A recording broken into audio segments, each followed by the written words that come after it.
Don't declutter for someone else. It can cause a lot of arguments. Whether you're a boy, a girl, a minimalist, or a maximalist, we all have to wear something. Well, at least that's what society tells us. So why not to have an awesome wardrobe? Perhaps you explored your fashion style, you know what person you want to be, or you're going through that process of discovering yourself. So you want the wardrobe that speaks to your identity. And to further simplify your life, you may also want to declutter your wardrobe to have only the pieces that fit you perfectly. And maybe even the amount of clothing that can fit into one suitcase. Wait, that may be a little bit too extreme.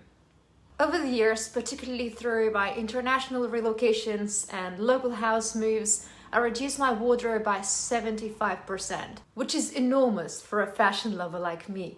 In this video, I will share 5 weirdly good tips of how I declutter and choose best items, which I actually continue to apply through my minimalist journey. You may have not heard some of them. Keep an open mind. So the first one is take photos and videos. There's something about pulling away and looking at yourself from a different lens. Just the way when you scroll Pinterest for looking for the photos or you people watch and make innocent judgments.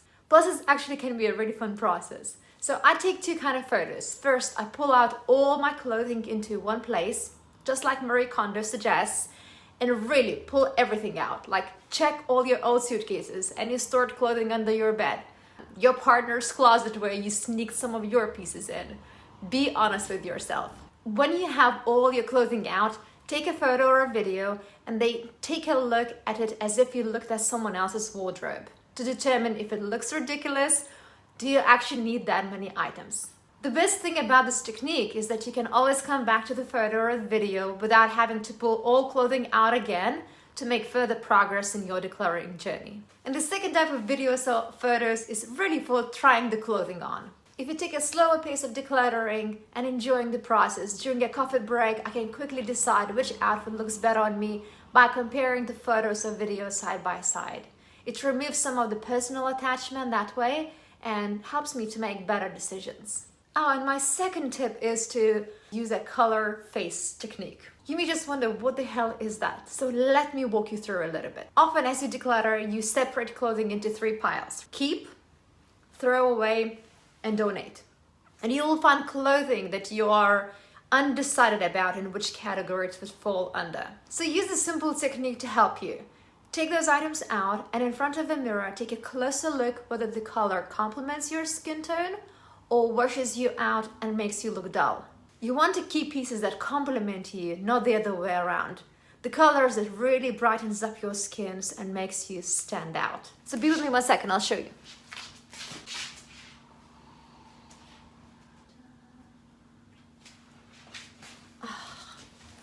As simple as look.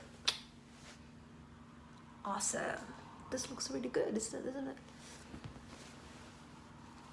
Yeah, looks good. Very different though. This is for more like a casualty.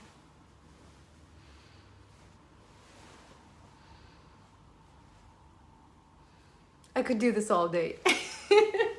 Let's get right back into it.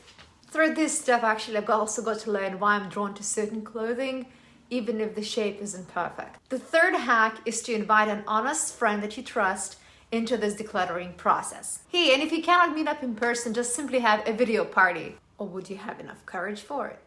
I'm lucky to have a best friend who helps me make those better selections. And my husband also gives me honest feedback, which I do not always want to hear. But you know, sometimes you just need someone to tell you that the outfit you're wearing makes you look like a sausage. And like, not in a good way. Hey, and let's be real. We all have some of those ridiculous outfits. And we also have some really truthful friends. The fourth decluttering tip that I would suggest is the 5-second rule. Pick the item and decide in 5 seconds whether you want to keep it or not. The truth is that the longer you reason with yourself, the more resistance you'll face. And try to evaluate each item through the same lens. Don't compare the pricing or who gave it to you, which brand it comes from. Try to remove any personal attachment to it. And then try to get rid of it by midnight if you can, or put somewhere you'd not be tempted to open to go through it again and change your mind. The quicker you remove from your space, the less mental clutter and decision making it will take. And as you go through the process of reducing your wardrobe, dispose the items that you don't want to keep in your household as responsibly and sustainably as you can, whether it's a donation or whether you're reselling it or regifting to someone else whom you find a little bit more value in. Also, realize that if you don't want to give up some of the additional really well kept clothing pieces, you may repurpose them. I replaced some of my old outfits at my parents' place, which I lounge in during my visits. And now it's nice to have quality, neat looking pieces there in which I don't look like a homeless person, even when I'm chilling. Keep your small wardrobe beautiful wherever you are. And now on to hack number 5. Give yourself 2 questions. Would I buy it again? And would I wear it in a new relationship? Oh, the second question is so good. So imagine if you had to go on a date, would you wear that outfit around that new person and would you buy it again? It's a brilliant filter. It's a known fact. Anyone who considers going on a date immediately considers an optimized look to look the best. You don't have to impress someone else, but you should do it for yourself. And my take is that if you're already in a relationship, still look awesome around your partner to continue looking the best and attractive. And yes, it's okay to keep a worn out t-shirt if you absolutely love it. And also, by all means, I don't suggest to throw away all your loungewear. It's part of your essentials. But keep it cute and only the number of pieces that you actually need. Oh, and actually, if you do struggle to decide how many pieces of items you need, simply take a look at your weekly laundry basket. It tells you the story right there. Overall, as you run through Declutter and minimize your beautiful wardrobe, don't make it boring. You should have low-key pieces for those days when you want to be invisible. We all have those days. But also have pieces that are incredible and make you stand out. Minimalist wardrobe doesn't need to look like a school or military uniform, although I do have my go-to uniform for my work days when I want to simplify and I don't want to think about it. Based on your personality, bring some interesting items in, whether it's shape or color. Wardrobe is one of those brilliant ways to express yourself. I hope you enjoyed this video and had a little bit of a laugh.